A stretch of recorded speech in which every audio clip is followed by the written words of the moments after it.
ஆண்டவர் இரட்சகருமாகிய இயேசுவின் நாமத்தினாலே உங்களை வாழ்த்துகிறேன். கர்த்தர் உங்களை ஆசீர்வதிப்பார். சகல நன்மையும் உங்கள் வாழ்க்கையிலே தேவன் தந்தருள்வாராக. தீங்கை விதைக்க நினைக்கிற சாத்தான் வெட்கப்பட்டு போவானாக. உங்களை மன குழப்பத்திற்குள்ளும் மன உளைச்சலுக்குள்ளும் தள்ளுகிற சாசானவனை தேவன் தோற்கடித்து உங்களுக்கு ஜெயத்தை தருவாராக. அல்லேலூயா. பல வருடங்களாய், பல மாதங்களாய், பல ஆண்டுகளாய், பல காலங்களாய் வாழ்க்கையில் விருத்தி இல்லாமல், முன்னேற்றம் இல்லாமல், சந்தோஷம் இல்லாமல், பல பிரச்சனைகளோடு வாழ்கிற உங்களை தேவன் இந்த நாட்களில் பெரிய விடுதலை கொடுத்து நீங்கள் கண்டிராத நன்மைகளெல்லாம் காணும்படி செய்வாராக. நல்லதான் கையை தட்டி கத்துற சோத்திரம் பண்ணுங்களே.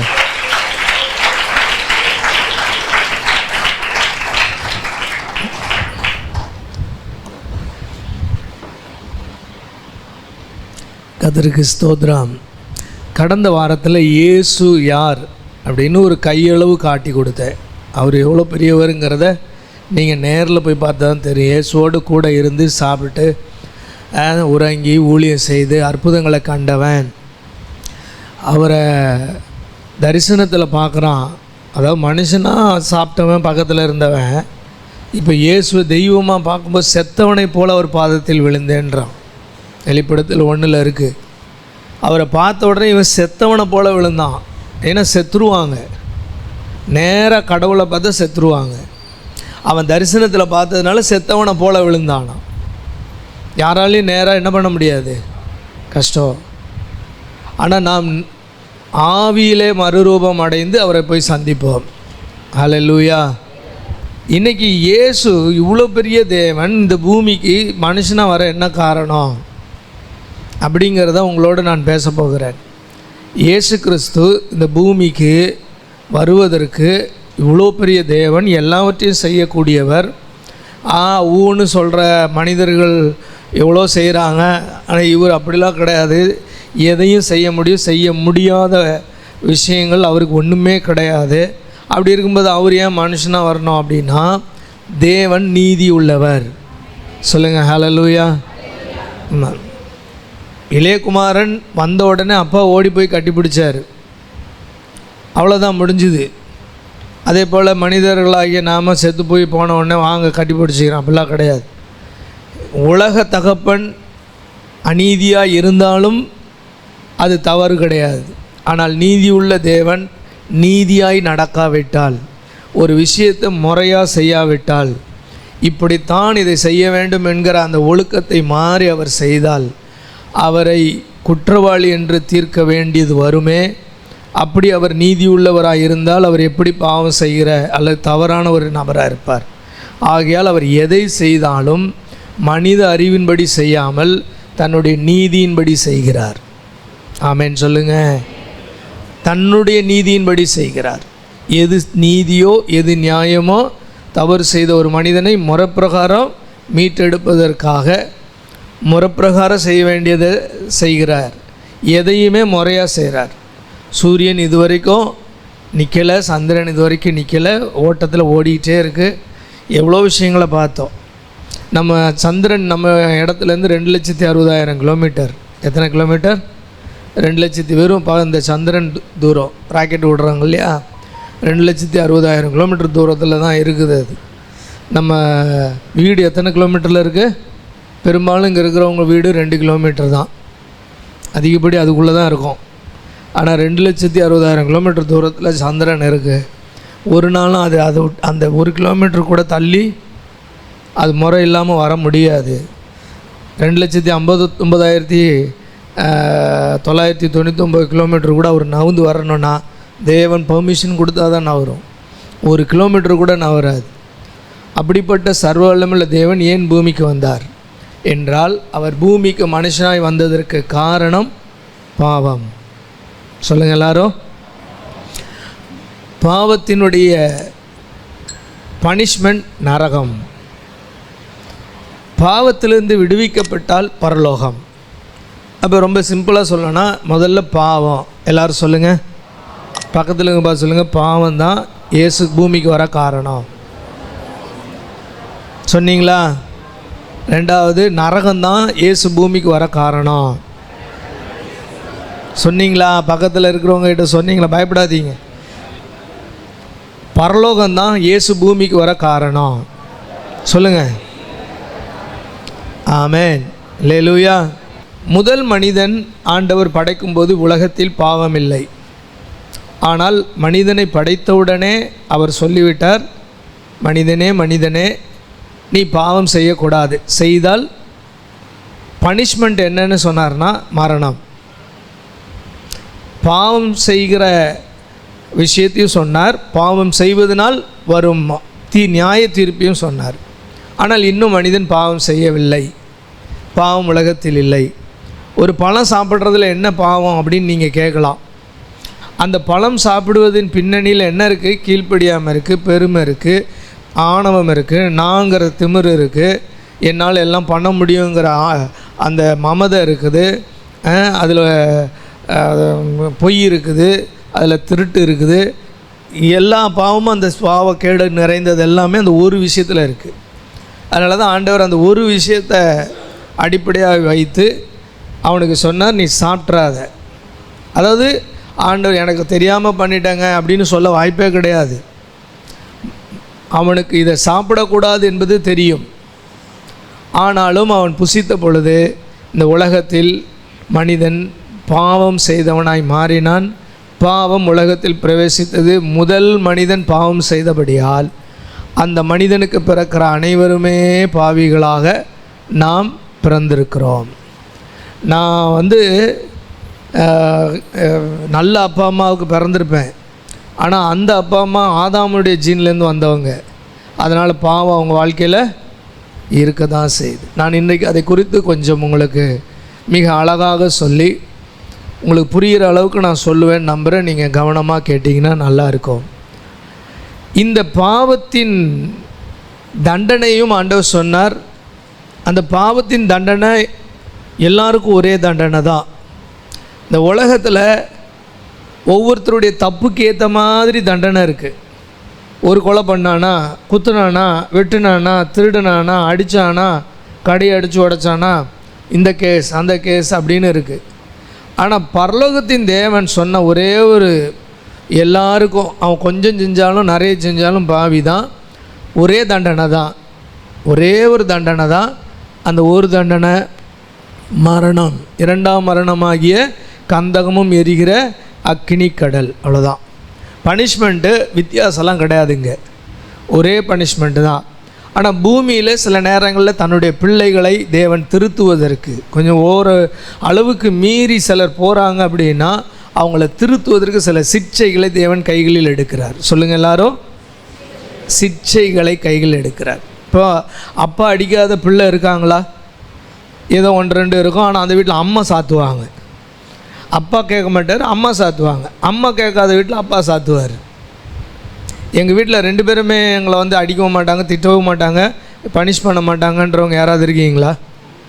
ஏன் சிட்சிக்கிறோம்? தகப்பன்மார்கள் பிள்ளைகளை அவங்க தப்பாக போயிடக்கூடாதுங்கிறதுக்காக சிட்சிக்கிறோம். குறிப்பிட்ட வயசுக்கு வந்ததுக்கப்புறம், ஒரு குறிப்பிட்ட ஏஜுக்கு அப்புறம் நம்ம வாயாலேயே கரெக்ஷன் பண்ணுறோம். ஏற்றுக்கொள்கிற பிள்ளைகள் உண்டு, ஏற்றுக்கொள்ளாத பிள்ளைகளும் உண்டு. அவங்க காலத்தில் அவங்க அதற்கான விஷயங்களை அவங்க அனுபவ ரீதியாக அதை புரிந்து கொள்வார்கள். எங்கள் அப்பா விஷயத்தில் நான் நடந்து கொண்ட முறையை நான் தகப்பனை ஆன பின்னாடி தான் நம்ம என்னென்னலாம் தப்பு பண்ணியிருக்கோன்னு புரிஞ்சிக்க முடிஞ்சுது. அப்போ அவர் தப்பு பண்ணார் தான் நினச்சேன். ஆனால் கடைசியில் பார்த்தா நான் என்னென்னலாம் பண்ணியிருக்கேங்கிறது நான் தகப்பனான பின்னாடி தான் நிறைய தெரிய வருது. அதனால் அந்தந்த ஸ்டேஜில் அவங்கவுங்க புரிஞ்சுப்பாங்க.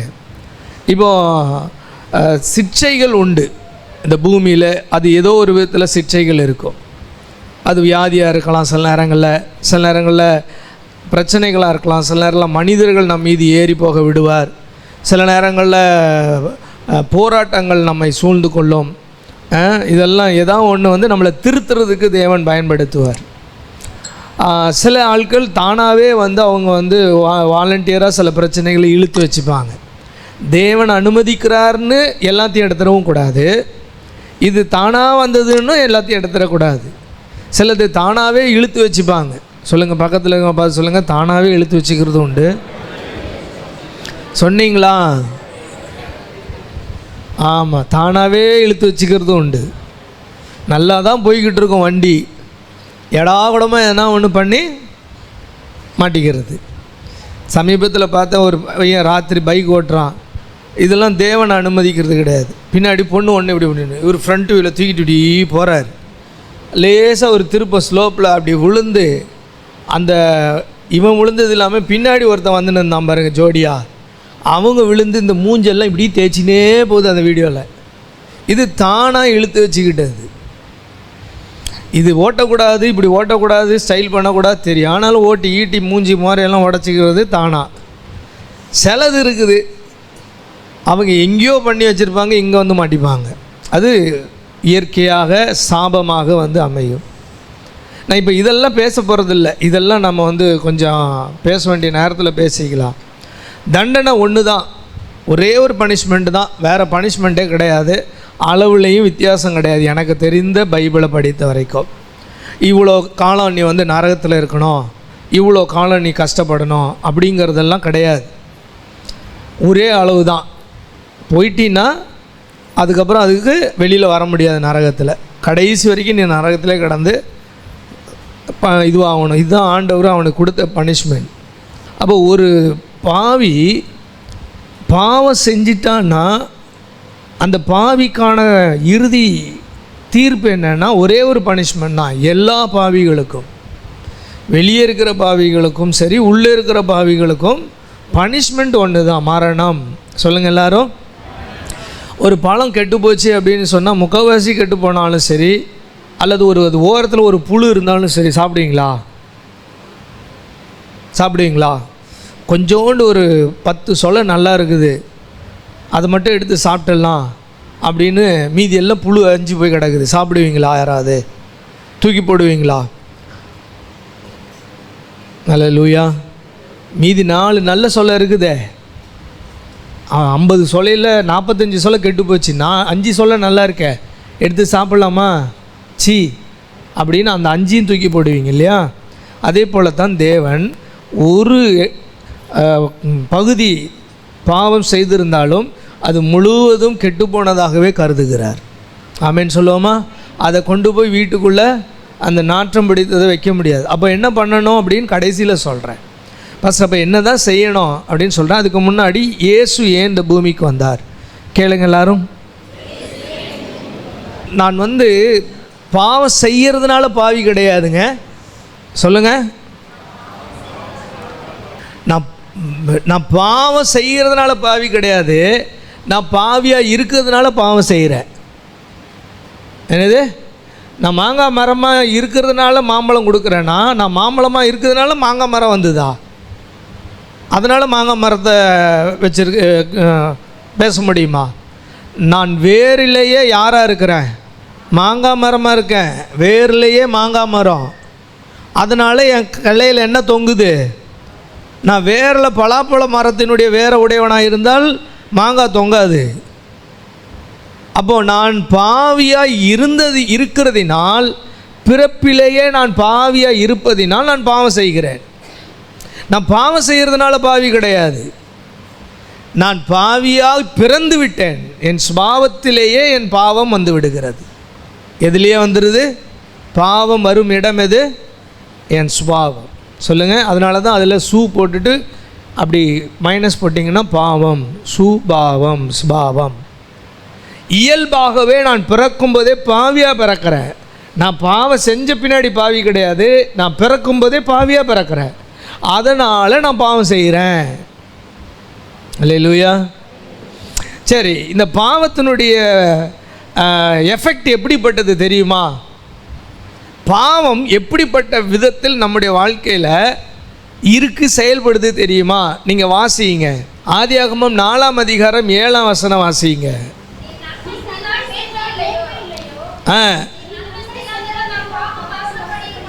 பாவம் எங்க படுத்திருக்கு? வாசற்படியில் படுத்திருக்கும். சொல்லுங்க, படுத்திருக்கும்.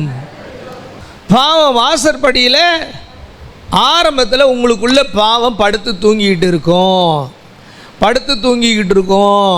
சொல்லுங்கள் எல்லாரும், படுத்து தூங்கிக்கிட்டு இருக்கோம். ஜெபிக்க வேண்டிய நேரத்தில் படுத்து தூங்கிக்கிட்டு இருக்கோம். ஆராதனை நேரத்தில் படுத்து தூங்கிக்கிட்டு இருக்கோம். விழித்து கொள்ள வேண்டிய நேரத்தில், சுறுசுறுப்பாக இருக்க வேண்டிய நேரத்தில் தூங்கி கொண்டு இருக்கோம். ஃபர்ஸ்ட் பாவம் உன் வாழ்க்கையில் தூங்கும். சொல்லுங்க. ஆமாம், ஆனால் தூங்கும். ஒரே ஒரு உயிரினம் மட்டும், பூமியில் வாழ்கிற ஒரு உயிரினம் ராத்திரியும் தூங்காது, பகலும் தூங்காது. அது வாழ்நாள் முழுவதும் தூங்காது. பிள்ளைங்களை தவிர சொல்லக்கூடாது. எந்த உயிரினம் சொல்லுங்கள், எனக்கு தெரியுன்றவங்க கை தூங்க பார்க்கலாம். ஆண்டவர் பைபிளில் அந்த உயிரினத்தை நமக்கு ஒரு புத்திமதி சொல்றதுக்காக பயன்படுத்தியிருக்கார். வாழ்நாள் முழுவதும் அதுக்கு உயிர் உள்ள வரைக்கும் தூங்காது எறும்பு. அவங்களுக்கு ஒரு கைத்தட்டல் கொடுங்க. இந்த பக்கமே யாரோ சொன்னாங்க, சோம்பேறிய நீ எவ்வளவு நேரம் படுத்திருப்பாய், போய் எறும்பினிடத்தில் உன் வழியை கற்றுக்கொள். சொல்லுங்க, சோம்பேறிய, சத்தமா சொல்லுங்க, சோம்பேறிய எவ்வளவு நேரம் படுத்திருப்பாய், இரவும் பகலும் சுறுசுறுப்பாய் ஓடிக்கொண்டிருக்கிற எறும்பினிடத்தில் போய் நீ கற்றுக்கொள் அப்படின்னு சொன்னார் ஆண்டவர். ஃபர்ஸ்ட் பாவம் படுத்திருக்கும். சங்கீதம் 51:3. அப்புறம் பாவத்துக்கு படுக்கிறதுக்கு இடம் கொடுத்தாச்சு. முதல் மனுஷன் ஆதியாகமத்தில் ஆரம்பத்தில் பாவம் படுத்திருந்தது. உங்கள் வாழ்க்கையில் ஆரம்பத்தில் பாவம் படுத்து தான் இருக்கும். இப்போ என் மீறுதலை நான் அறிந்திருக்கிறேன், என் பாவம் எனக்கு முன்பாக படுத்திருந்த பாவம் வாசற்படியில் படுத்திருக்கும். நவ் இப்போ பாவம் முன்பாக நிற்கிறது. வாசல்ல இருந்த பாவம், சும்மா படுத்துக்கிட்டு இருந்த பாவம், சும்மா தான் பாஸ்டர் செய்கிறேன், சும்மா தான் பாஸ்டர் இருக்கிறேன், சும்மா தான் பாஸ்டர் நான் வளர்றேன், சும்மா தான் பாஸ்டர் நான் இதை செய்கிறேன், சும்மா தான் இது அப்படின்னு சொல்லி சும்மா படுத்துக்கிட்டு இருந்தது. இப்போ இவர் எங்கே இருக்கிறாரு? வாசற்படியில் இருக்கிறவங்களா, நம்மெல்லாம் வீட்டுக்குள்ளே இருக்கிறவங்களா? இப்போ உள்ளே வந்து நிற்கிது, இவனுக்கு முன்னாடி நிற்கிறது. இப்போ பாவம் நிற்கிற அளவுக்கு வளர்ந்துருச்சு. பரிசுத்தம் வளராது. பரிசுத்தம் வளர்றதுக்கு சபை, ஊழியக்காரன், நீங்கள், நான், பரலோகம், தேவதூதர்கள், ஆவியானவர் எல்லாரும் சேர்ந்து பிரயாசப்படணும். ஆனால் பாவம் நீ ஒரு ஆள் நினச்சாலே போதும் உன் முன்னாடி வந்து நிற்கிறதுக்கு. இப்போ பாவம், படுத்திருந்த பாவம் நிற்கிறது. சொல்லுங்க, படுத்த பாவம் நிற்கிற பாவமாக மாறுது. என்னாகமம் 32:23. நீங்கள் இப்படி செய்யாமல் போனால் கர்த்தருக்கு விரோதமாக பாவம் செய்தவர்களாக இருப்பீர்கள். உங்கள் பாவம் உங்களை தொடர்ந்து பிடிக்கும். படுத்திருந்த பாவம் நிற்குது, நிற்கிற பாவம் பின்னாடியே தொடர்ந்து ஓடி வருது. படுத்திருக்கிறவனால ஓட முடியுமா? படுத்திருக்கிறவன் ஓடுறவனுக்கு ஒப்பா இருக்க முடியுமா?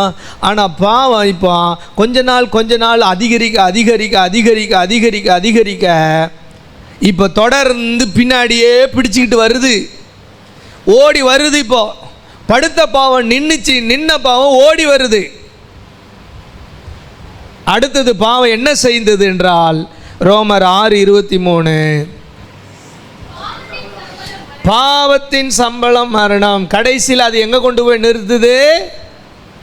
பாவம் மரணத்தில் எடுத்து கொண்டு போய் நிறுத்தி விடுகிறது. படுத்திருந்த பாவம் எழுமி நின்றுச்சு. இப்போ எழுமி நின்ன பாவம் நீ இடம் கொடுக்க பின்னாடி ஓடி வருது. நீ இன்னும் இடம் கொடுக்க உன்னை தொடர்ந்து பிடித்துக்கிட்டு இருந்த பாவம் மரணத்தில் கொண்டு போய் உன்னை விடுகிறது. கைகளை உயர்த்தி சொல்லுங்க, ஆண்டவரே, பாவம் கடைசியில் என்னை கொன்னுருமே, எனக்கு விடுதலை தாங்க ஆண்டவரே. இந்த பாவத்திற்காகத்தான் இந்த பாவத்திற்காகத்தான் இது கடைசியில் எங்கே கொண்டு போய் சேர்க்கும் என்பதை அறிந்தபடினால்தான் இயேசு கிறிஸ்து பூமிக்கு வந்தார். ஏன்னா இந்த உலகத்தில் இருக்கிற எந்த மனுஷனும் முதல் மனிதனே பாவத்தில் விழுந்து விட்டபடியால் இனி இந்த உலகத்தில் பிறக்கிற அனைவருமே பாவிகள் தான்.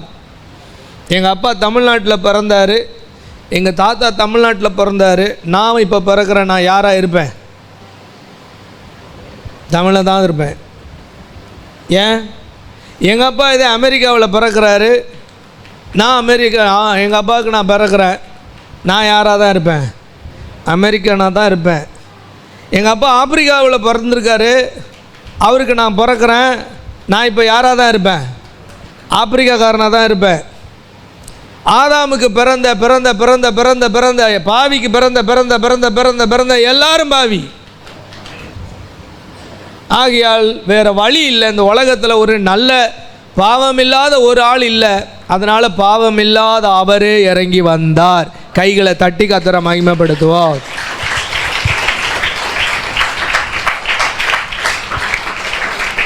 பாவம் ஒரு மனிதனுடைய வாழ்க்கையில் படுத்து நின்று தொடர்ந்து ஓடி கூடவே ஓடி வந்து கடைசியில் அவனை கொல்லுகிறது. மைக்கேல் ஏஞ்சலோன்னு உங்களுக்கு தெரியுமா? எத்தனை பேருக்கு தெரியும் மைக்கேல் ஏஞ்சலோ? லாஸ்ட் சப்பர் அப்படிங்கிற ஒரு ஓவியத்தை வரைந்தவர். இயேசு கிறிஸ்துவும் சீடர்களும் பந்தி இருக்கிற ஓவியம். மோனாலிசாங்கிற ஒரு ஓவியம் தெரியுமா? லியோனார்டோ டாவின்சி அப்படிங்கிற ஒரு ஃபேமஸான விஷயங்கள்லாம் ஆர்ட்டெல்லாம் அவர் பண்ணவர். அவர் ஒரு முறை என்ன பண்ணார்னா, இயேசுநாதரும் அவருடைய சீஷர்களும் இருக்கிற அந்த ஓவியத்தை வரையணும்னு விரும்பினார். அந்த கடைசி விருந்து யார்? இயேசு சிலுவையில் அறைவதற்கு முன்பு சீடர்களாக இருந்தாங்களே. அப்போது ஒரு இயேசுநாதர் மாதிரியே ஒரு முகத்தை தேடி பார்த்தார். அழகான இயேசுநாதர் மாதிரியே ஒரு முகம் உள்ள ஒரு ஆளை கூட்டிகிட்டு வந்து உட்கார வச்சு இயேசுநாதருடைய படத்தை வரைஞ்சார். அப்புறம் பேதுரு எப்படி இருந்தால் நல்லாயிருக்கும், பேதுருவை கூட்டிகிட்டு வந்து வரைஞ்சார். பேதுரு மாதிரியே ஒரு முகத்தை. இது நடந்த சம்பவம். நான் சொல்கிறது ரியல், கதைலாம் கிடையாது. நீங்கள் இந்த ஹிஸ்ட்ரி போய் படிச்சிங்கன்னா தெரியும். பேதுரு மாதிரியே இருக்கக்கூடிய ஒரு அச்சாசல் முகத்தை தேடி கண்டுபிடிச்சி எடுத்துகிட்டு வந்து வச்சுட்டார். இப்படி ஒவ்வொரு சீஷர்களாக தேடி தேடி தேடி இவன் கரெக்டாக இருப்பான், பேதுருவோடைய முகமாக இருக்குன்னு அன்றைக்கு வாழ்ந்தவர்களெல்லாம் இழுத்துட்டு வந்து உட்கார வச்சு அவர் ஆர்ட் பண்ணிட்டார். கடைசியாக ஒரு முகம் தேவை, யூதாஸ் காரியோத்து. அது கொஞ்சம் சீஷனுடைய முகமாக இருந்தாலும் ஒரு மாதிரி வல்கராக இருக்கணும், ஒரு மாதிரி டெரராக இருக்கணும், ஒரு அகோரமான மூஞ்சியாக இருக்கணும் அப்படின்னு சொல்லி ரொம்ப மோசமான ஒரு மூஞ்சி வேணும்னு சொல்லி எவ்வளோ தேடி இதுக்குள்ளே ஒரு 2 இயர்ஸ் ஆயிடுச்சு. எது இயேசுநாதர் காலத்தில் இயேசுநாதர் ஆரம்பித்து இது பண்ணுற கடைசியால் 2 இயர்ஸ் கிட்டத்தட்ட ஆயிடுச்சு. ஒவ்வொருத்தரையாக தேடி கண்டுபிடிச்சி வரைஞ்சி கடைசியாக யூதாஸ் காரியோத்தை தேடுறாரு. ஒரு ஆள் மாட்டிக்கிட்டான். வாயா, உன் மூஞ்சி அப்படியே யூதாஸ் காரியத்துக்கு ஏற்ற மாதிரி இருக்குது, டெரராக இருக்கிற அகோரமாக இருக்குது மூஞ்சி, வா அப்படின்னு சொல்லி உட்கார வச்சு ஆர்ட் பண்ணுறார். அப்போ அந்த ஆள் சொல்கிறான், மைக்கேல் ஏஞ்சலோ 2 இயர்ஸுக்கு முன்னாடி ஜீசஸ்னு ஒருத்தரை கூப்பிட்டு வந்து உட்கார வச்சு வரைஞ்ச தெரியுமா? ஆமாம், அழகாக தெய்வீக முகம், அருமையான ஒரு முகமாக வரைஞ்சல, அதே ஆள் தான் நான். 2 வருஷத்துக்கு முன்னாடி என்ன தான் நீ கூப்பிட்டு வந்து ஜீசஸ்னு வரைஞ்ச? இருந்தாலும் அதிர்ச்சி ஆகிட்டார். என்னையா நடந்தது உனக்கு? இந்த 2 வருஷத்தில் நான் செய்த பாவத்தின் விளைவு மூஞ்சி யூதாஸ் மாதிரி மாறிடுச்சு. ஹல்லேலூயா. 2 வருஷத்துக்கு முன்னாடி நான் ஜீசஸை அவன் முன்னாடி உக்காந்துட்டு இருந்தேன், நீ தான் என்னை வச்சு ஜீசஸை வரைஞ்ச. ஆனால் 2 இயர்ஸ் கழித்து என் முகத்தை பாரு, யூதாஸ் காரிய முகத்துக்காக நீ என்னை தேடனல, இந்த 2 வருஷத்தில் இவ்வளோ அழகாக இருந்தேன்னா, இவ்வளோ ஜீசஸ் மாதிரி இருந்த ஃபேஸோடு இருந்தேன்னா, பல தவறுகள் செய்ததுனால இவ்வளவு அகோரமான முகமாக என் முகம் மாறிடுச்சு. நீ யூதாஸுடைய வேஷத்துக்கு என்னை கொண்டாந்து உட்கார வச்சு நீ வரைகிற இடத்துக்கு நான் வந்திருக்கேன். நான் நடந்த சம்பவம் இது. ஹல்லேலூயா. இதை நான் ஏன் சொல்கிறேன்னா, இனி என்ன நல்ல ஆளாக இருந்தாலும் பாவம் உன்னை கடைசியில் கொண்டு போய் நிறுத்துகிற இடம் கொடூரமான ஒரு இடம். ஆமென் சொல்லுவோமா? பாவம் 2 வகைப்படும். 108 விதமான பாவம் பைபிளில் சொல்லப்பட்டிருக்கு. இப்போ புதுசாக நிறைய ஆட் ஆகும். பைபிளில் அந்த காலத்தில் எழுதப்பட்டது 108. 2 வகைப்படும் பாவம். ஒன்று மீறுதல், இன்னொன்று தவறுதல். சொல்லுங்க எல்லாரும். இவ்வளோதான் உங்கள் சத்தமா? மீறுதல், தவறுதல். மீறுதல்னா என்ன? செய்யக்கூடாது. இது செய்யக்கூடாது. செய்யக்கூடாததை ஒருவன் செய்தால், செய்யக்கூடாதுன்னு தெரியும்ல, மீறி செய்கிறார், அதனால மீறுதல். தவறுதல் என்ன? செய்ய வேண்டியது செய்யாமல் போயிட்டான். இது செஞ்சிருக்கணும், ஆனால் அவன் செய்யாமல் போயிட்டான்.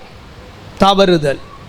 செய்யக்கூடாததை செய்வது மீறுதல், செய்ய வேண்டியதை செய்யாதிருப்பது தவறுதல்.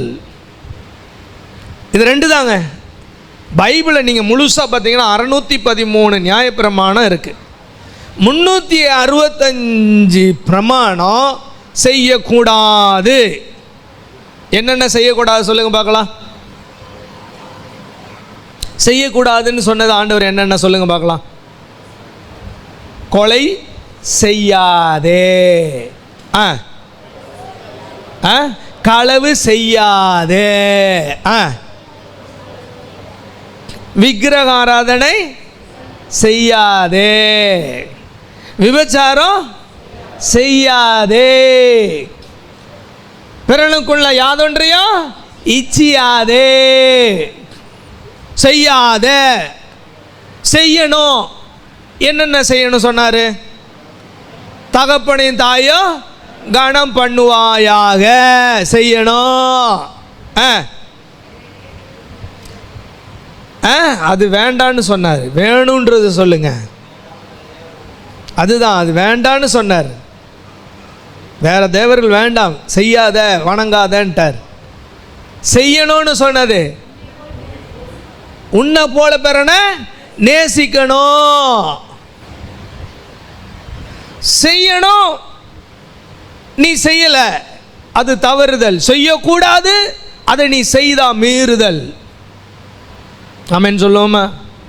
சரிங்க, மீறுதல் செய்கிறவங்களுக்கு என்ன பனிஷ்மெண்ட்டுங்க பார்த்துடலாமா? மீறுதல் பண்ண, செய்யக்கூடாததை நீ செய்தால் உனக்கு என்ன பனிஷ்மெண்ட்டுன்னு பைபிளில் சொல்லி வச்சிருக்கிறாரு. வெளிப்படுத்தின விசேஷத்துக்கு ஓடி வாங்க, எல்லாம் திருப்புங்க. 21 அதிகாரம் 8ஆம் வசனம். பயப்படாத அப்படின்னு சொன்னார். அவிசுவாசியா இராத அப்படின்னு சொன்னார்.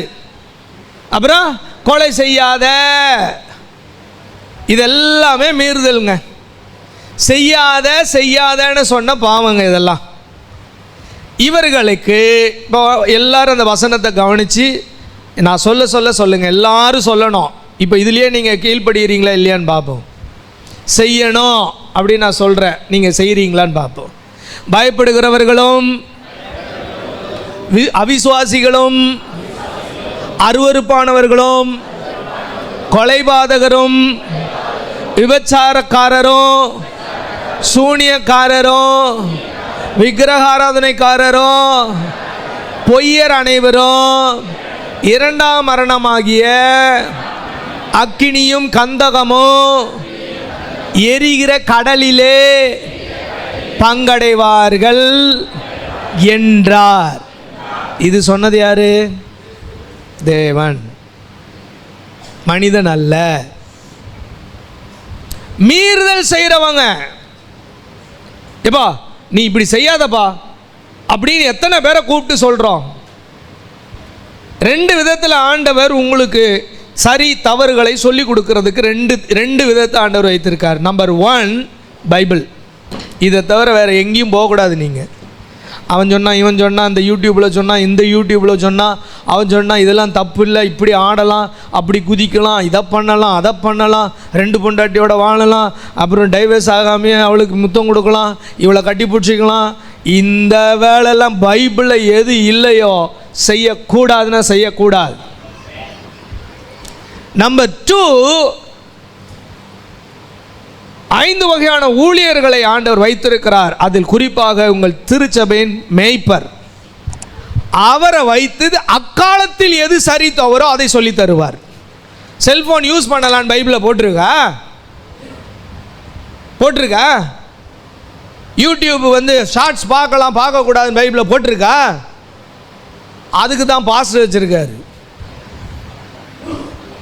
அந்த காலத்தில், அந்த ஊரில், அந்த நாட்களில், அந்த கலாச்சாரத்தில், அந்த வாழ்க்கை முறையில் இது தவறு இது சரின்னு சொல்லி கொடுக்கறதுக்கு தான் பாஸ்டரை வச்சுருக்கார்.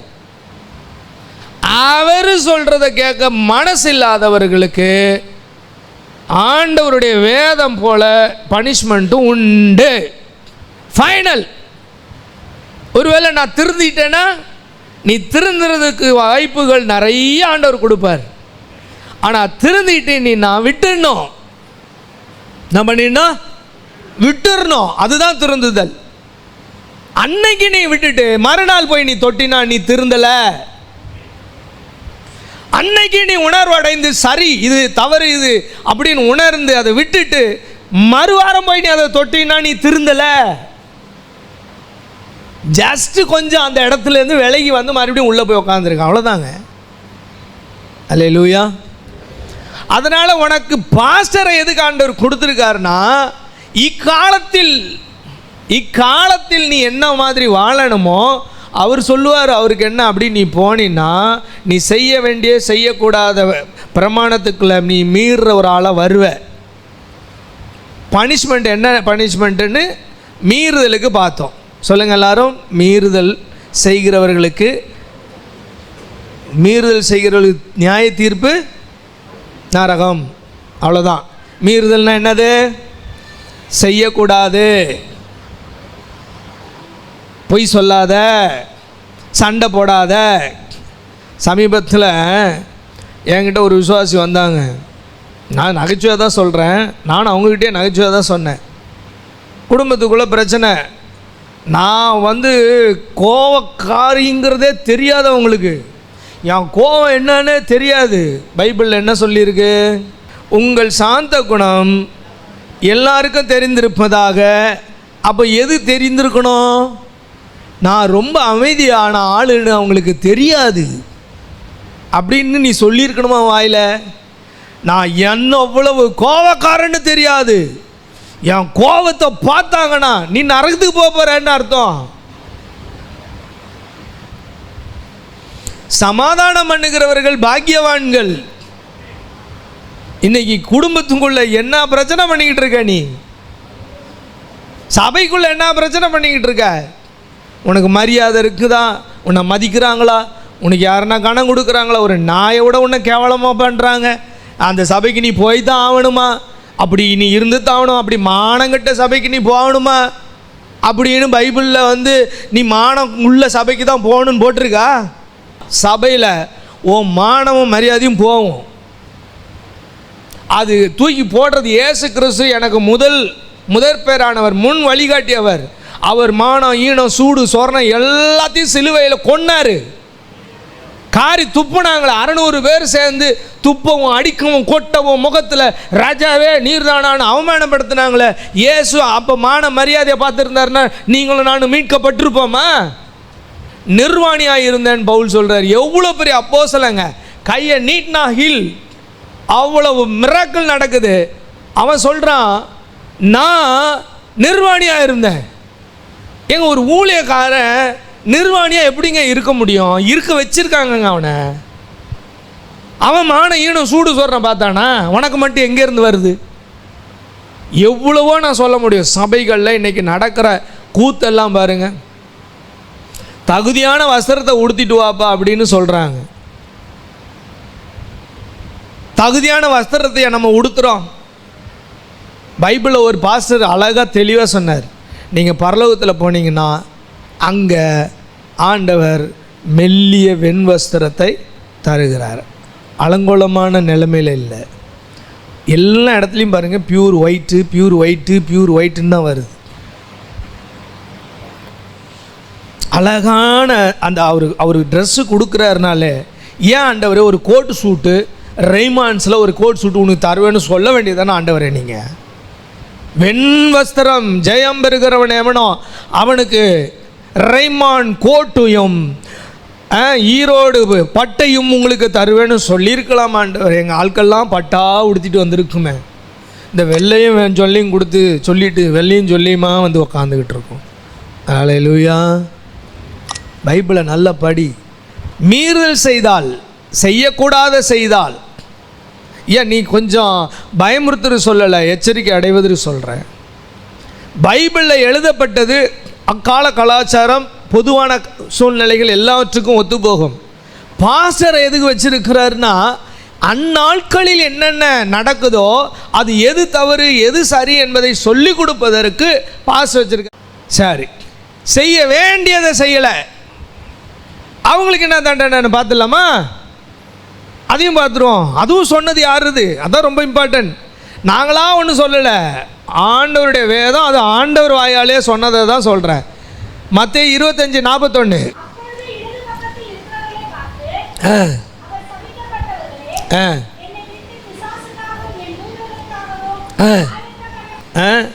பிசாசுக்காகத்தான் ஆண்டவர் நரகத்தை வச்சாருங்க, நமக்கெல்லாம் இல்லைங்க. அவனுடைய டீமுக்காக ஆண்டவர் நரகத்தை வச்சார். ஆனால் அவன் செய்த வேலையை நீங்கள் செஞ்சீங்கன்னா அவனை மாதிரியான நிலைமை உங்களுக்கும் ஏற்பட்டுமானால் நீங்களும் போவீங்க. உங்களுக்கும் எனக்கும் நரகத்தை ஆண்டவர் வைக்கலை. ஆனால் இப்போ இங்கே யார் போகிறா? பிசாசுக்கும் தூதர்களுக்கும் ஏற்படுத்தப்பட்ட நரகத்தில் யார் போகிறா? இடது பக்கத்தில் நிற்பவர்களை பார்த்து மனிதர்களுடைய கூட்டம் லெஃப்ட் சைடில் நிற்கிது. யாரை பார்த்து ஆண்டவர் அப்படி சொன்னார்? 42 அடுத்த வசனம். பசியாக இருந்தேன். எப்பா, நீ பசியாக இருக்கிறவனுக்கு சோறு கொடுக்கணும். அடுத்தது, தாகமாக இருந்தான் ஒருத்தன், அவனுக்கு நீ தண்ணி கொடுக்கணும். தண்ணி கொடு, சாப்பாடு கொடு. அடுத்தது, என்னை சேர்த்து கொண்டு. அந்நிய திடீர்னு பார்த்தா எங்கேருந்தோ வர்றான். பாஸ்டர் இப்போல்லாம் அப்படி யாரையும் நம்ப முடியாது பாஸ்டர், எல்லா பயல்களும் பிராடு தான். விசாரித்து அறிந்து முடிந்ததை செய்யுங்க. நீங்கள் ஏமாறணும்னு அவசியம் இல்லை, ஏமாறாமல் எவ்வளோ விஷயம் செய்யலாம். ஆமேன்னு சொல்லுவோமா? இப்போ செய்ய வேண்டியதை செய்யாதவர்களுக்கு என்ன பனிஷ்மெண்ட்டு? மீறுதல் செய்தவர்களுக்கு பனிஷ்மெண்ட் நரகங்க. இப்போ தவறுதல் செய்தவர்களுக்கு பனிஷ்மெண்ட்டு என்ன பனிஷ்மெண்ட்டு? அவங்களுக்கும் நரகம்தான். சாப்பாடு கொடுத்தியாப்பா, ட்ரெஸ்ஸு கொடுத்தியாப்பா, ஏழைங்களாச்சா கஷ்டப்படுறாங்களா, அவங்களுக்கு ஏதாவது உதவி செஞ்சா, செய்ய வேண்டியதை செய்ய தவறினால் அவர்களுக்கான தண்டனை என்னதான்? நரகம்தான். என்ன பாஸ்டர் இன்னைக்கு கூப்பிட்டு வச்சு இப்படி இந்த மாதிரி செய்யக்கூடாததையும் செய்ததையும் ஒரு மனுஷன் நரகத்துக்கு போயிடுவான்றதுனால தான் அவனை எப்படியாவது காப்பாற்றணும்னு இயேசு பூமிக்கு வந்தார். அவ்வளோதான் விஷயம். இது புரியுது அவங்களுக்கு எவ்வளோ வீரியமானது? இங்கே பனிஷ்மெண்ட்டில் வேரியேஷன் கிடையாது. 1000 தப்பு பண்ணாலும் நரகம். அது ஏன் சார் அப்படி? வேறு இடமே கிடையாது, பனிஷ்மெண்ட்டே கிடையாது. அப்போவே சொல்லிட்டாரு, பாவம் உலகத்தில் வரும் முன்பே தண்டனை ஒன்றே ஒன்று தான். பாவம் செய்கிறவனுக்கு தண்டனை ஒரே ஒரு தண்டனை தான். அது எவ்வளோ பாவம் செஞ்சாலும் தண்டனை ஒன்று தான். கெட்டுப்போச்சு அந்த பழம், தூக்கி வீசி எறியறது தான். இவ்வளோ கெட்டுப்போச்சு அவ்வளோ கெட்டுப்போச்சுலாம் கிடையாது. கெட்டுப்போச்சு, தூக்கி போடு, முடிஞ்சது. இந்த பாவம் உள்ளே வந்தவொடனே அவன் கெட்டு போயிட்டான், அவ்வளோதான். அவன் கதை என்னாச்சு? தூக்கி நரகத்துக்கு போடு. ஐயோ, என் கையால் படைக்கப்பட்ட இந்த ஜனங்களை மீட்டெடுக்க ஒருத்தர் இல்லையா? ஒருத்தர் இல்லையா? யாருமே இல்லையே, எல்லாம் பாவம் செஞ்சாங்களே, நானே போகிறேன்னு போனார். கைகளை தட்டி கத்துற மகிமைப்படுத்தி இருக்கணும்.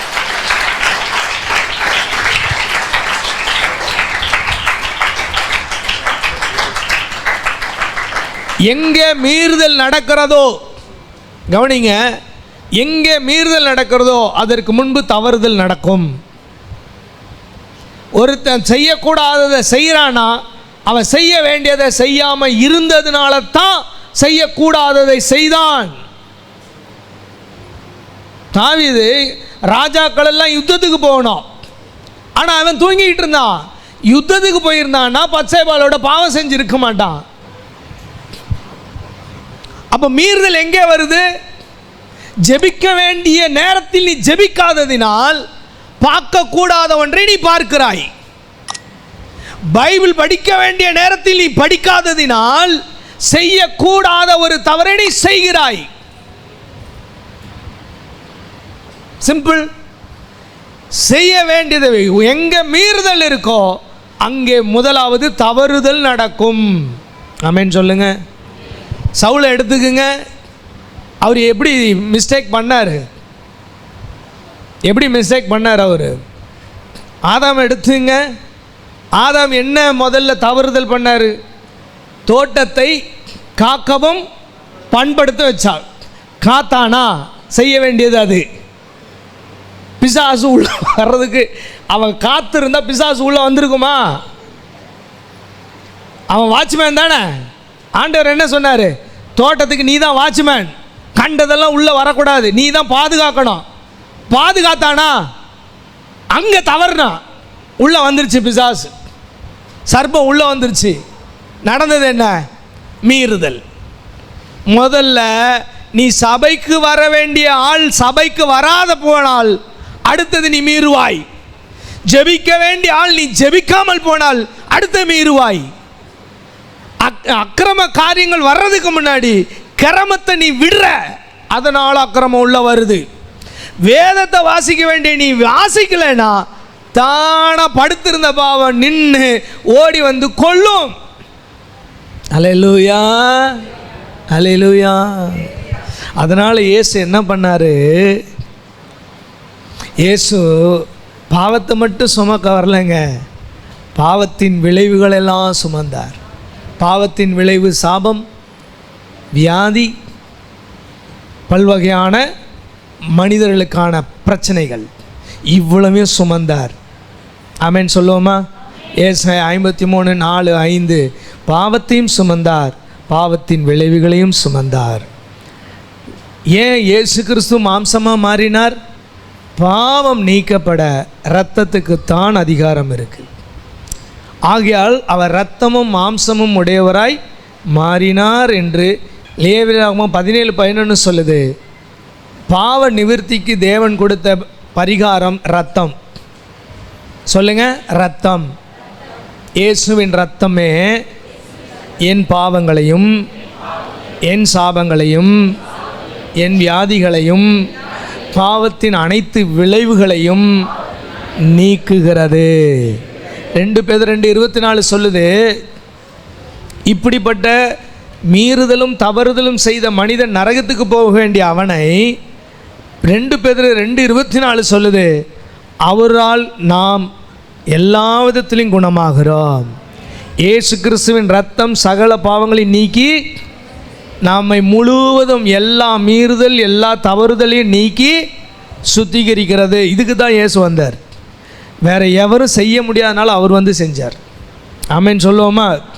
சரி, இப்போ என்ன பண்ணணும்? ஆவியாக இருக்கிறார் தேவன் பைபிள் சொல்லுது. ஆவியாக இருக்கிற தேவனுக்கு ஆவிக்கு ரத்தம் கிடையாது, அதனால் ஒரு மாம்சமாக உருவெடுத்து வந்தார். இல்லை ஆவியாகவே வந்து சிலுவையில் பலியாக இருக்கலாம், ஆனால் ரத்தம் வந்திருக்காது. ஆவிக்கு என்ன கிடையாது? ரத்தம் கிடையாது. அதனால் மாம்சத்துக்கு தான் ரத்தமாக இருக்கனால அவர் மாம்சத்தில் இரத்தமும் சதையும் உடையவராய் வந்தார். சிலுவையில் ரத்தம் சிந்தி மரித்தார். அவருடைய இரத்தத்தினால் பாவங்கள் கழுவப்படுகிறது. இதை வந்து உலகத்துக்கு சொல்ல வேண்டிய பொறுப்பு உங்களுக்கும் எனக்கும் இருக்குது. நான் செய்ய வேண்டிய விஷயங்களில் ஒன்று, பக்கத்தில் இங்கே பார்த்து சொல்லுங்கள், நீங்கள் செய்ய வேண்டியதில் ஒன்று சுவிசேஷம் அறிவித்தல். அப்படின்னா என்னது? நற்செய்தி. என்ன நற்செய்தி? ஐயா, இயேசு கிறிஸ்து என் பாவங்களுக்காக, அது சுவிசேஷத்தை படிங்களேன். 1 கொரிந்தியர் 15:1-4. சுவிசேஷனா என்னன்னு அங்கே தான் போட்டிருக்கு. அன்றியும் சகோதரரே, ஆ ஆ ஆ ஆ ஆ ஆ ஆ ஆ ஆ என்னவென்றால், கவனிங்க, இந்த வார்த்தையிலேருந்து எல்லாரும் சொல்லணும். அவங்க வாசிக்கும்போது எல்லாரும் சொல்லுங்கள், என்னவென்றால். சொல்லுங்கள், என்னவென்றால். கிறிஸ்துவானவர் வேத வாக்கியங்களின்படி நமது பாவங்களுக்காக மரித்து அடக்கம் பண்ணப்பட்டு வேத வாக்கியங்களின்படி 3ஆம் நாளில் உயிர்த்தெழுந்து. அல்லேலூயா. எது சுவிசேஷம்? அதில் 1ஆம் வசனம் என்ன சொல்லுது? நான் உங்களுக்கு பிரசங்கித்த சுவிசேஷத்தை மறுபடியும் தெரியப்படுத்துகிறேன். எதுங்க நற்செய்தி? எது நற்செய்தி? நான் பாவியாக வாழ்ந்தேங்க, இப்போ நான் திருந்திட்டேங்க. இது நற்செய்தி இல்லை, இது சாட்சி. சுவிசேஷத்துக்கு பயன்படுத்துகிற சாட்சி. எது சுவிசேஷம் இல்லைன்னு சொல்கிறேன். கர்த்தர் என்னை சுகப்படுத்தினார்னு கூறுறது சுவிசேஷம் இல்லை. இயேசு ஒருவரே கடவுள் என்பதும் சுவிசேஷம் அல்ல. இயேசு ஒருவர் தான் சர்வ வல்லவர் என்பதும் சுவிசேஷம் அல்ல. இயேசு ஒருவரே உண்மையானவர், மற்றவை பொய் என்பதும் சுவிசேஷம் அல்ல. மற்ற தேவர்களோடு, ஆராதனைகளோடு, மற்ற வேதங்களோடு ஒப்பிட்டு பேசுவதும் சுவிசேஷம் அல்ல. எது சுவிசேஷம்? கர்த்தராகிய இயேசு கிறிஸ்து வேத வாக்கியங்களின்படி நமது பாவங்களுக்காக மரித்து அடக்கம் பண்ணப்பட்டு, வேதம் சொல்லுகிற மற்ற வேதம் சொல்கிறதில்ல, இந்த வேதம் சொல்லுகிறபடி 3ஆம் நாளில் உயிர்த்தெழுந்தார். இதுதான் சுவிசேஷம். ஆமென். இதுதான் சுவிசேஷம். இந்த விஷயம் இல்லைன்னா அது சுவிசேஷமாக அமையாது. என்னை நான் பாவியாக இருந்தேன், வியாதியாக இருந்தேன், இயேசு சுகமாக்கிட்டார் அப்படின்னு நீங்கள் சொல்லுவீங்களானா அது சாட்சி, சுவிசேஷம் அல்ல. எது சுவிசேஷம்? மறுபடியும் சொல்கிறேன், கிறிஸ்து என் பாவத்துக்காய் மரித்தார். சொல்லுங்கள், கிறிஸ்து, இயேசு கிறிஸ்து என் பாவத்துக்காய் மரித்தார், என் பாவங்களுக்காய் அடக்கம் பண்ணப்பட்டார், எனக்காக உயிர் தெழுந்தார், மறுபடியும் வரப்போகிறார். இவ்வளோதாங்க. இயேசு கிறிஸ்து மாத்திரம் மாம்சமும் இரத்தமும் உடையவராய் வந்து இரத்தத்தை சிந்தி மரித்திருக்காவிட்டால் நான் ரட்சிக்கப்பட்டிருக்க மாட்டேன், நரகத்துக்கு போயிருப்பேன். இதுக்காகத்தான் இயேசு பூமிக்கு வந்தார். ஆமேன் சொல்லுங்கள் பார்க்கலாம். ஒரு காலத்தில் நீங்களும் நானும் மீறுதலும் தவறுதலும் செஞ்சோம். ஆனால் இப்போ இயேசு கிறிஸ்து ஒரு முறை ஏற்றுக்கொண்டவர்கள் மறுபடியும் தவறுதலும் மீறுதலும் செய்தால் அவர்களுக்கு மீட்பு மறுபடியும் இயேசு சிலுவையில் அறைய முடியாது. அதனால் நாம் இந்த சபைக்கு வந்து இந்த சத்தியத்தை கேட்கும்போது நாம் திருத்த வேண்டிய விஷயங்களை திருத்தி கொள்ள வேண்டும்.